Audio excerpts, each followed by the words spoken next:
going on, everybody? I'm Dave Rubin. This is the Rubin Report Direct Message. It is December 8th, 2021. We are live streaming on Rumble, YouTube, and BlazeTV. And my only request of you today is to subscribe to our Rumble channel. Okay, there you go. We got a packed show for you today. It's a little all over the place, and we added video clips in the last second. And I have a feeling, I'm going on the record right up top today, that this is going to be one of the best shows, one of the best, most complete programs we've ever done, because not only are the topics good, not only am I caffeinated, I feel good, life's been good lately, I've got a couple big announcements coming, but also today, the Rubin Report team are all getting their reviews, and they're being made aware of raises and bonuses. So the two gentlemen that are in this studio, they know their futures depend on what happens today, because I could change the numbers. I could move a comma. I could move a period. Fire people altogether. So everybody, we're on edge. You can feel it in here. A pin could drop, and I sense this is going to be the most perfect Rubin Report ever. The four topics today. First off, Elon Musk. You know Elon Musk, founder of Tesla, SpaceX, whole bunch of other stuff, co-founder of PayPal. That's really what put him on the map originally. He was doing an interview with Wall Street Journal, and he just basically torched Joe Biden and just wrecked the entire Build Back Better agenda and the whole freaking thing. So we got a couple clips of him. It's just spectacular. Although I am wondering what's going on with his hair. We'll talk about that. Second, we talked about this yesterday. It was breaking just as we went live yesterday, but a federal judge has stopped Joe Biden's unconstitutional vaccine mandates for federal workers. What happened a little bit after we did our live stream yesterday was Jen Psaki was asked about that, and man, I don't like that woman. She's just terrible, and basically said, we don't care what the courts say, so we could have a real constitutional battle here, which I'm in the mood for. And then Fauci has been all over the media last day or two again. You know, they trot him out usually on Sundays, but he did a whole bunch of shows yesterday, and he's basically saying he doesn't care about individual choice, that you better submit. And I don't know if he's ever read the Constitution, but that's not how it works, and I'm going to fight you to the bitter end. Fraudchi. That's what I'm going to call you from now on. Fraudchi. The third story is that a Robert E. Lee statue in Charlottesville, Virginia is going to be melted and turned into some sort of social justice statue. You can only imagine how horrible that's going to be. And we're going to show you some video of what happened back in Charlottesville, which of course led to so much of the nonsense we've been dealing with for the last couple of years, and the way the media framed it, and the lies about Trump verifying people on both sides, and how Joe Biden actually launched his campaign with a lie. We're going to show you video. We've got videotape.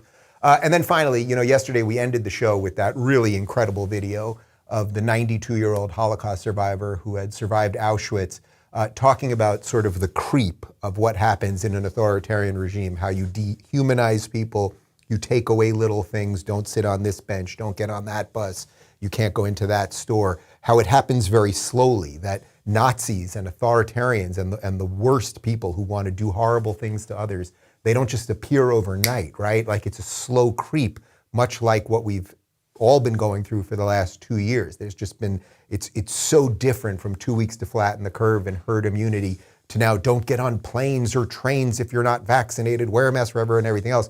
Well, I saw a clip, which is a couple years old, of Jordan Peterson on Joe Rogan's show talking about that very psychological notion that how you move people, you move them slowly. So we're going to show you that clip with a little bit, just a 30-second bite of the chat from the Holocaust survivor. And thank you guys. You know, I put that up yesterday, and I didn't know how people were going to feel about it because it's quite heavy, and I didn't feel that I had to do much analysis of it. We just sort of let it be there, and then I asked that question at the end, you know, what are you going to do? But a lot of people really did like that. It gets us a little bit out of just the day-to-day political lunacy and sort of shows the bigger ideas that are going on here. So that is the show today, and before I get to any of that, I want to talk to you guys about Bonner Private Wine. People, I've got a bottle of Malbec in my hands right now. Do you have a hard time choosing the best Christmas wines to serve?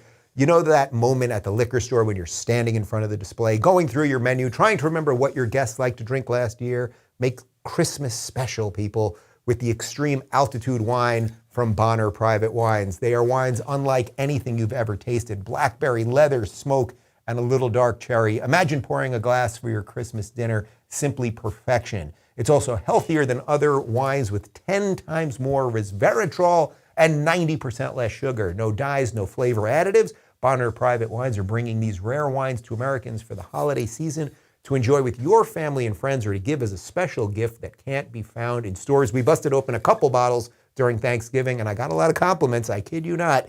Visit BonnerPrivateWines.com/Dave, and you'll get top quality extreme altitude wine for about half the price. No need for a promo code. Hurry, the shipping deadline for Christmas delivery is December 15th. BonnerPrivateWines.com/Dave. That's BonnerPrivateWines.com/Dave. And now back to me. All right, let's jump right into it. So Elon Musk was doing a talk with a Wall Street Journal reporter. We've got two separate clips here. And man, oh man, did he lay down some truth. Clip number one. At a certain point, really what you're doing is capital allocation. So you're not, it's not money for personal expenditures. What you're doing is capital allocation. And it does not make sense to take the job of capital allocation away from people who have demonstrated great skill in capital allocation and give it to an entity that has demonstrated very poor skill in capital allocation, which is the government. You can think of the government essentially as a corporation in the limit. The government is simply the biggest corporation with a monopoly on violence, and where you have no recourse. So how much money do you want to give that entity?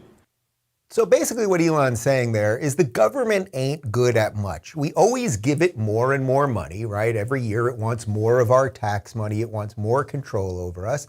But what does the government do really well? I mean, he's given you a lot of libertarian 101 there. The quote was, government is simply the biggest corporation with the sole monopoly on violence, meaning Amazon is a corporation. They can't arrest you yet. Well, soon enough, they'll send drones to your house that'll just take you out or just blow you up. But one thing at a time here, you know what I mean?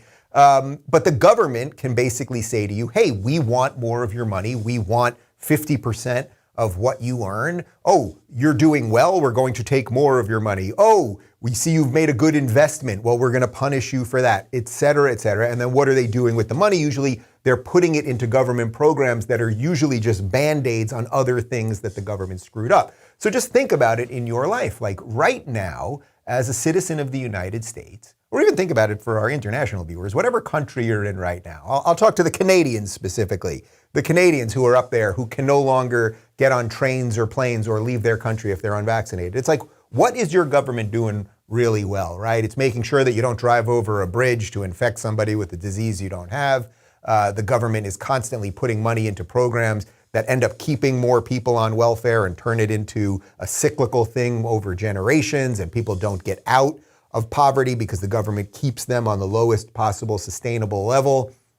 We all know all of this, and yet if you listen to mainstream media and you listen to Democrat politicians, oh, if the rich only paid their fair share. Now, the rich pay most of the taxes. Everyone knows all that, but they just keep lying. It just never ends. But it's like, okay, if the rich only paid their fair share. So let's say the government had, let's say the government had an extra 20 billion. You know what? I'm feeling generous this morning. It's the holiday season. Let's say the government had an extra $1 trillion. $1 trillion. Now, we know that $3.5 trillion equals zero, according to the Democrats, but let's say you just magically gave the government an extra trillion. Does anyone think anything would be better? Do you honestly think anything would be better? Would that do anything? On top of the fact that we don't even have any money in the first place. We run on massive deficits. So the issue with government is that government should be cut. We should be scaling back government. I'm sorry, a lot of people that have middle management, bureaucratic, nonsensical jobs should have to get other jobs, should have to figure out other things to do. We have to cut the federal government's budget. We should cut the Department of Education. We could go through a whole bunch of departments that could probably be cut. I would, right now, if you just said to me, Dave, you're in charge, cut everything by 20%. 25% across the board, cut everything. Everything, defense, the whole freaking thing. And guess what? What would happen is the government would be a little slimmer, a little trimmer. It would most likely operate better. And also, this idea that the Democrats are always pushing, and it's partly with this Build Back Better thing, of, everyone will have a guarantee for a job and you'll have government jobs. It's like, who wants a government job? Like a government job. Does that sound like what your dream is? The purpose of being a human is to find what your dream is, find what your passion is, and go get it. Not just be part of the machine and give your life and your money and your existence and your passion and everything else to the machine. Man, no, it ain't. Well, Elon Musk went on and he specifically talked about Biden's Build Back Better agenda. All right, but there's some other good things in this bill that some would argue. I mean, a lot of money earmarked for R&D. Would you want to put that towards something? No. Okay. All right. We're going to move on from the bill because I think we get what you're saying on it. In general, we should just, if we don't cut government spending, something really bad's going to happen. This is crazy. Our spending is so far in excess of revenue, it's insane. Like you could zero out all billionaires in the country. There's all this like anti-billionaire BS. If you zeroed out all the billionaires, you still wouldn't solve the deficit. All right, there's a lot there. First off, I don't know exactly what's going on with his hair. I feel like I just have to address it. Something, but he's going for that kid look. You real tight on the sides, then you get the thing up above. Okay, fine, that's fine. In essence, he's saying we don't have money for this stuff. What he said there at the end, this thing about the billionaires, Elizabeth Warren and Bernie, they're always attacking the billionaires. These people who create things, much like Elon Musk. Like, think how much more value Elon Musk has brought to the world than Elizabeth Warren, than Bernie Sanders, right? Like, this guy is literally sending rockets into space. He's building underground tunnels here in Los Angeles to start trains so that we can avoid traffic. The guy put a Tesla in space just for the hell of it. He's doing all of this stuff. If you've never driven in a Tesla, it's the coolest freaking thing ever. You feel like you're in the future. You feel like you're in one of those cars from Minority Report. Like, the guy is doing so much. He does it within the confines of what the government allows. So if the government has, green tax credits, that helps him, he uses them. You know what I mean? But this idea that we should just demonize the billionaires, it's like, I would much rather live in a world that someone like Elon Musk was influencing public policy than a fake Indian like Elizabeth Warren or an old bitter socialist like Bernie Sanders. They've never created a job. They've never created anything. So we can demonize the billionaires all we want, and we can talk about some level of taxing them a little bit more. Like, we can talk about all of that stuff. I'm not even really for it. For me, like, you can read it in my book. It's right over my shoulder. Like, I believe in a flat tax, and you could allow the lowest people to pay nothing, and if you're at the top, you could pay a tiny bit more, but basically, I'd have a system where 90% of us pay the same exact rate. We can discuss whether that's 17 or 21 or whatever, but like, just cut everything. The government ain't good at jack shit. But the idea that we're just gonna demonize the hell out of the people who produce, who make things happen, who send cars into space, who do all of the cool stuff, who build tech, who build phones, but those are the bad guys. So I like seeing somebody awake and, not woke, but awake, right? Like, he's saying, hey, just get out of our way. And by the way, this is a guy who puts his money where his mouth is. He took Tesla from the dystopian, overreaching authoritarian state of California. And what did he do? He moved them to Texas. And they're going to flourish there, obviously. And that's a beautiful thing. And Michael bought a Tesla yesterday. Can I say that? I can say that. Michael bought a Tesla. That's right. You want to work at the Rubin Report? I know you do. The Performance Model Y. Wow. Performance. I got to review this review with you. All right, let's move on. Guys, call it climate change or just call it winter. It's cold out. Can you ever have enough socks in the winter? Not really. You can't. But instead of throwing a pack of crew socks into your cart, grab a few of these 100% American-made and patriotic socks. These socks are unlike any on the market, and because of their special messaging, they'll surely put a spring in your step. The Let's Go Brandon message has united Americans in a way our current administration never imagined. But it gets even better because of the production of these socks helps fund 1,200. That's 1,200 American jobs, not to be confused with China.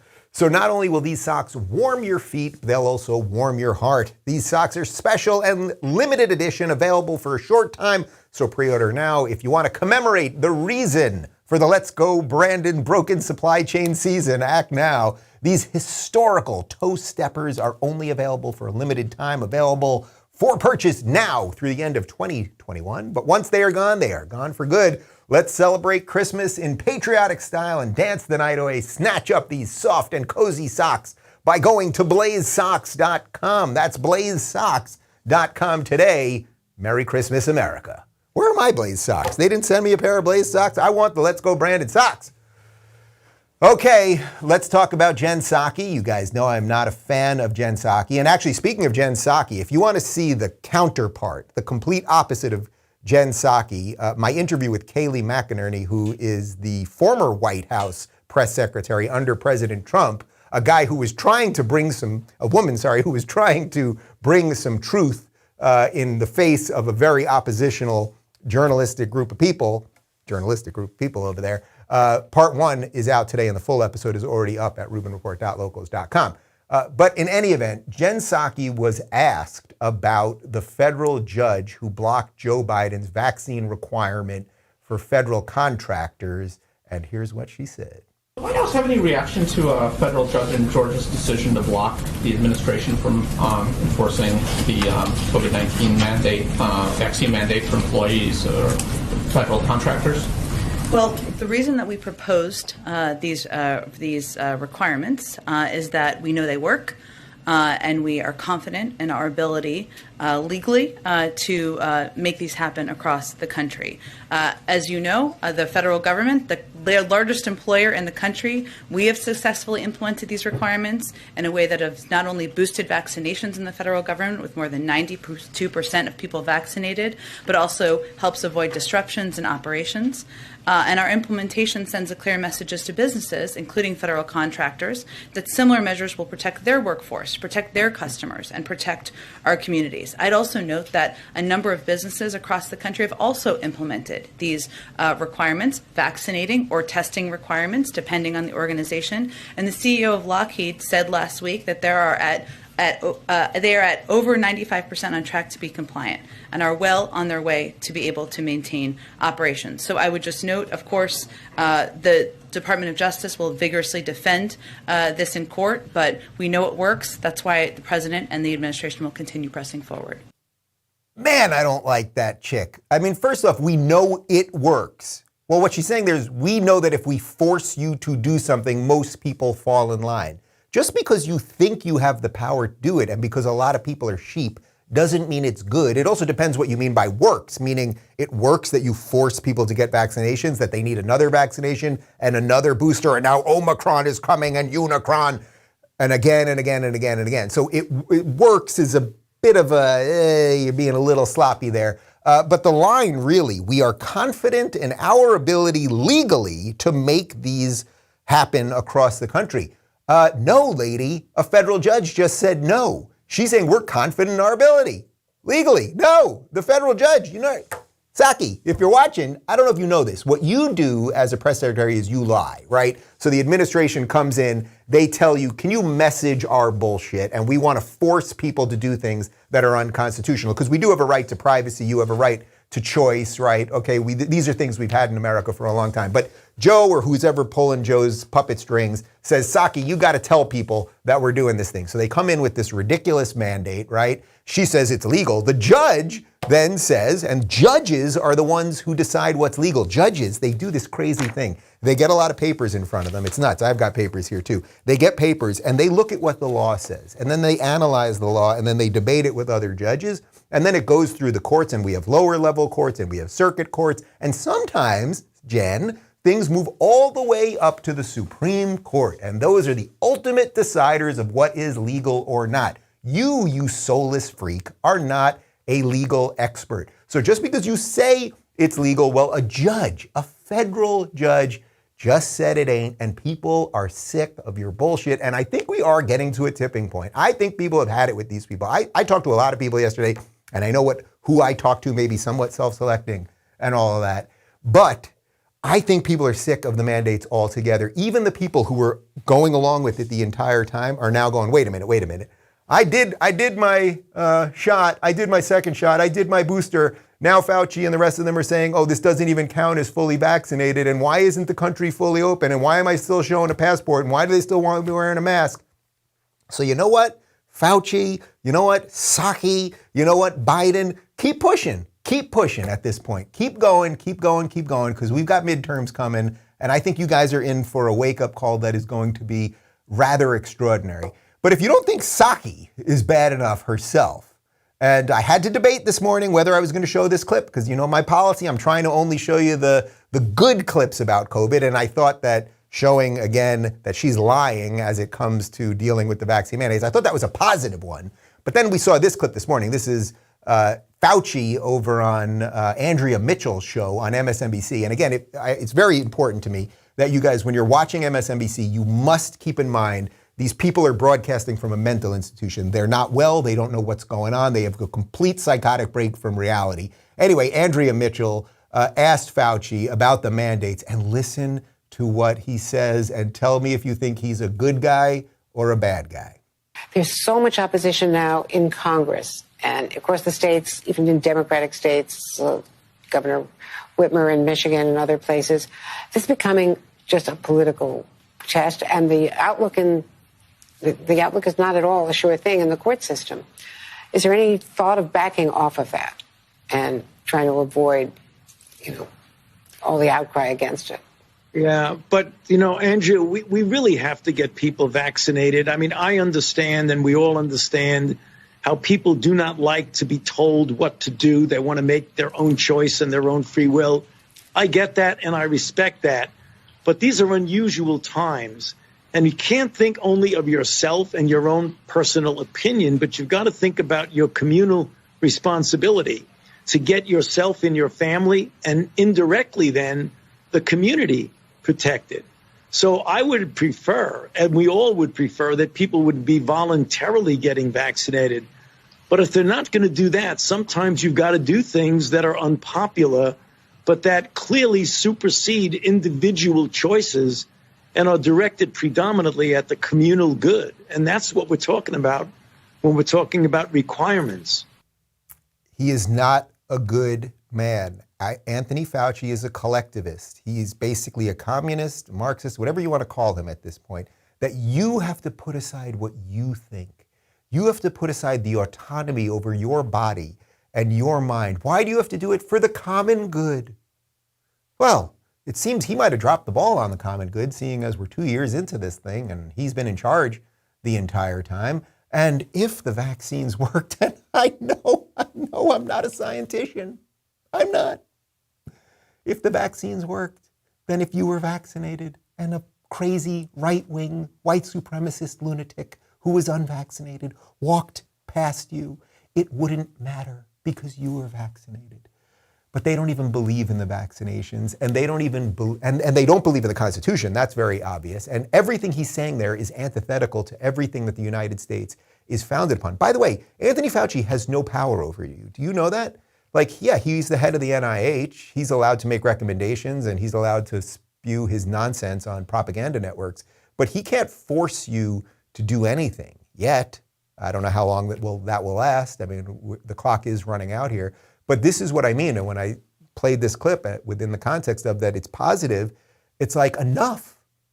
I've just had enough. And I don't think I'm the only one. I've had enough of this person listening to him as if he has any right, or it's not even any right. I know he has no right to tell me what to do, but at this point, if you give him any of your respect when it comes to any of this, you're making a serious mistake. Sometimes you've got to give up, in essence, your rights for the communal good. Sometimes, you shouldn't say what you think. Sometimes you shouldn't do what you think is right. You should just leave it up to unelected bureaucrats. That's what you should do. Or don't. That's the positive part. Or don't. All right, guys, the third story, Robert E. Lee. He was the leader of the Confederate Army. It's a part of our history that we had a civil war. Charlottesville, Virginia, which obviously a couple years ago, there was the incident in Charlottesville with actual white supremacists who were chanting and marching through Charlottesville. And it was all because they were going to take down a statue of Robert E. Lee. And now they are going to take down a statue of Robert E. Lee in Charlottesville, and they're going to melt it and turn it into a social justice thingamajig. We've got a quote here from the newspaper that is now known as the New York Times, but it's really not a newspaper. But we went with the New York Times because I'm trying to be nice. I'm trying to be, give you a plurality of opinions around here. The City Council of Charlottesville, Virginia, voted on Tuesday to donate a statue of Robert E. Lee to an African American heritage center that plans to melt the bronze monument, the focus of a deadly white nationalist rally in 2017, into material for a new piece of public art. The 4-0 vote by the council followed years of debate over the fate of the statue. 4 years ago, a plan to remove the statue drew scores of white nationalists to Charlottesville for a Unite the Right rally that led to violence, including the killing of a counter-protester by an Ohio man who plowed a car into a crowd. After taking it down, the city accepted proposals from bidders who wanted the Lee statue and a nearby statue of Stonewall Jackson, another Confederate general, that was also removed. So let's back up because this is a big thing. This was one of the key moments over the last couple of years. Charlottesville, very fine people on both sides, white supremacists, like the whole thing, right? It all boiled down over the last couple of years in some ways to this very moment in Charlottesville. So what they are going to do now is they're going to take that statue, they're going to melt it, they'll turn it into some social justice thing. I don't know, a George Floyd memorial or whatever they're going to do. Now that's, I suppose, the city council's choice. And if that's what they're going to do, that's what they're going to do. Now, as I always say with these statue removal stories, it's like, does any of this make us more tolerant? Does anyone feel that we are becoming a more tolerant, a more open society because of any of this? Are we turning to our neighbor and looking at that neighbor and giving them the benefit of the doubt because of any of this? Or is it making us actually more polarized? Is it oddly making everything more racist? Have we unearthed some stuff that we had put down for a long time? I think the answer to that is probably yes. But the reason I wanted to do this story is not so much that they're going to melt this thing and turn it into some weird social justice statue. That's just fine if so they choose. But this is the moment that really broke a lot of people. When you talk about Trump breaking people and the media lying about everything. So now I'm going to show you the video right after the Charlottesville incident. This is Donald Trump talking about the white supremacists, talking about canceling historical figures, and talking about very fine people on both sides. And you just see for yourself if this video is the way that it's framed when you hear about this on mainstream media. But you also had people that were very fine people on both sides. You had people in that group, excuse me, I saw the same pictures as you did. You had people in that group that were there to protest the taking down of, to them, a very, very important statue and the renaming of a park from Robert E. Lee to another name. Robert E. Lee are not the same. Well, no, George Washington was a slave owner. Was George Washington a slave owner? So will George Washington now lose his status? Are we going to take down, excuse me, are we going to take down statues to George Washington? How about Thomas Jefferson? What do you think of Thomas Jefferson? You like him? Okay, good. Are we going to take down the statue? Because he was a major slave owner. Now we're going to take down his statue. So you know what? It's fine. You're changing history. You're changing culture. And you had people, and I'm not talking about the neo-Nazis and the white nationalists, because they should be condemned totally. Did you get the last 3 seconds of that? He absolutely, in his words, totally condemns the neo-Nazis and the white supremacists. When he's talking about very fine people on both sides, he is talking about very fine people on both sides of whether you should take down these statues. Because if you take down a Robert E. Lee statue, as he points out, well, then you're going to have to take down George Washington statues and you're going to have to take down Thomas Jefferson statues, which, of course, that is what the woke progressives are coming to do. Now, what's interesting about that clip, and I know you guys know this because you watch this show and you're not brainwashed, NPC blue check buffoons. He did do that, and it's been debunked a gajillion times, but most people don't know that. Most people don't know that right after he said very fine people on both sides, which became a rallying cry for the left in mainstream media, that Donald Trump is a racist and a white supremacist, even though he condemned them just seconds later, which they never show. That became a rallying cry. What most people don't know is that moment of Trump right there, that is why Joe Biden said he was running for president. So now we're going to show you a minute of Joe Biden's campaign launch video. And this is actually quite extraordinary. I wish other people in mainstream media would cover this sort of thing, because Joe Biden decided to run for president because of Charlottesville. That's exactly what he said. And this is a minute of his campaign ad. Take a look. It was there on August of 2017 we saw Klansmen and white supremacists and neo-Nazis come out in the open. Their crazed faces, illuminated by torches, veins bulging and bearing the fangs of racism, chanting the same anti-Semitic bile heard across Europe in the 30s. And they were met by a courageous group of Americans, and a violent clash ensued. And a brave young woman lost her life. And that's when we heard the words of the President of the United States that stunned the world and shocked the conscience of this nation. He said there were, quote, some very fine people on both sides. Very fine people on both sides? You see what he did right there? You see what he did? So just know that Joe Biden, in his campaign launch video, where he talks about the reason that he got back into politics after stepping away for 4 years was because Trump was racist. Trump was basically a white supremacist. Trump did not condemn white supremacists and neo-Nazis. And I just show you the video that he did. I don't even mean to make this all about Trump, but this is what it's all about. We are being fed lies and lies and lies and more lies. And until people are woken up from those lies, it is just going to continue. It just ain't gonna stop. So Joe Biden launched his campaign on a lie. Are you a Biden supporter? May want to think about that. All right, guys, we have one more for you, which is actually directly related to all of this, and I think will be a nice way to button the show. Yesterday I showed you a video of a 92-year-old Holocaust survivor who survived Auschwitz. That was really the most brutal of all the concentration camps. And talking about how this stuff, the creeping side of authoritarianism, how it happens incrementally.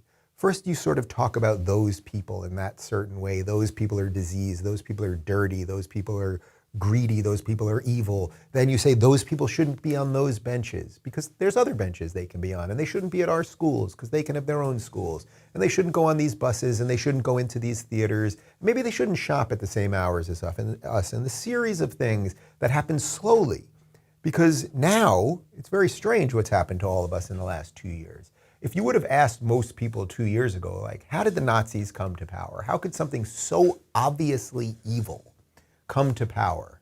Most people really wouldn't know. You wouldn't really understand. Yeah, you could read it in a textbook and you could go, oh, there was this guy Hitler and he was this really great speaker and Germany was really upset after World War I and they were economically depressed and they needed a scapegoat, and you can sort of intellectualize it at some level. But how does that get you to, oh, we're going to exterminate 6 million of our people. We're going to launch a war and millions of Russians are going to be killed and we're going to rampage across Europe and all of those things. And how do you turn citizen against citizen and make people that were neighbors, next thing you know, literally shooting their neighbors and having them dig their own ditches and all the extraordinary horrors that are almost too crazy to mention, right? How does it happen? Well, I think if you asked most people 2 years ago, they would have given you some intellectual version of it, where in the last 2 years, I think we can all kind of see it at this point. You can kind of see it. You can kind of see how for 2 years you would demonize. Those people shouldn't go on planes, happening in Canada right now. Those people shouldn't go on trains, happening in Canada right now. Those people should be put in quarantine camps, special camps for them, happening in Australia right now. Those people shouldn't be able to go into certain stores without showing their papers, happening in New York City right now, happening in Los Angeles right now. So the slow creep of these things is, I think, showing us something very, very evil, but very important to know about human nature. Anyway, yesterday I saw a clip of Jordan Peterson on Joe Rogan's show. This is from about 4 years ago. So this is before, obviously before COVID and all that, before lockdowns, before masks and all that. It's also right at the beginning of when Jordan was sort of catching on. And one of the things that I find so interesting about it is when you see someone from years ago that was talking about things that are now so relevant. So with all that in mind, here's a quick clip of Jordan talking about the warning signs and how things can get much worse before you even know it. Things get to terrible places one tiny step at a time. You know, if I encroach on you and I'm sophisticated about it, I'm going to encroach 2 millimeters. I'm going to encroach right to the point where you start to protest. Then I'm going to stop. Then I'm going to wait. Then you're going to calm down. Then I'm going to encroach again right to the point where you protest. Then I'm going to stop. Then I'm going to wait. And I'm just going to do that forever. And before you know it, you're going to be back 3 miles from where you started, and you'll have done it one step at a time. And then you'll go, oh, how'd I get here? And the answer was, well, I pushed you a little farther than you should have gone, and you agreed. And so then I pushed you a little farther than you should have gone again, and you agreed. And if anybody's interested in this sort of process, and this is a horrifying book, if you want to read about how this process works, you can read a book called Ordinary Men by Robert Browning.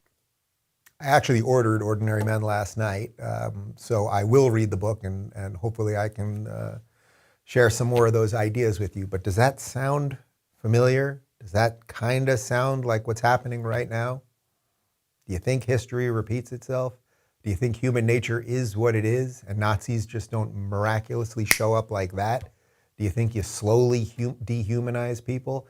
Do you think you slowly otherize people, and next thing you know, good people are doing horrible things? Good people are ratting on their neighbors. Good people are assaulting people because they're not wearing masks, et cetera, et cetera. Could it all actually be happening right now? I don't know. What do you think? Let me know. A couple comments from the locals community throughout the show. Mark says, did Elon get into a fight with a barber because he lost? Yeah, I don't know what's going on there. It's you know, I appreciate the short sides and the longer top. I've been rocking it for a long time. I'm a little long on the sides right now, but he's going full on like crazy mode there, mop up top. Let's see. Peter says, Dave is making my cat libertarian. I feel like all cats are libertarian. Cats don't like rules. Cats want to do what, cats are anarchists, actually. And a cat, I don't like cats. You guys know my feelings on cats. I don't like cats. I'm allergic to cats. Never have liked cats. But I've had friends with cats, and I try not to go to their houses too often because I can't breathe. But you know, a cat will always be looking at you in the distance like it's about to kill you.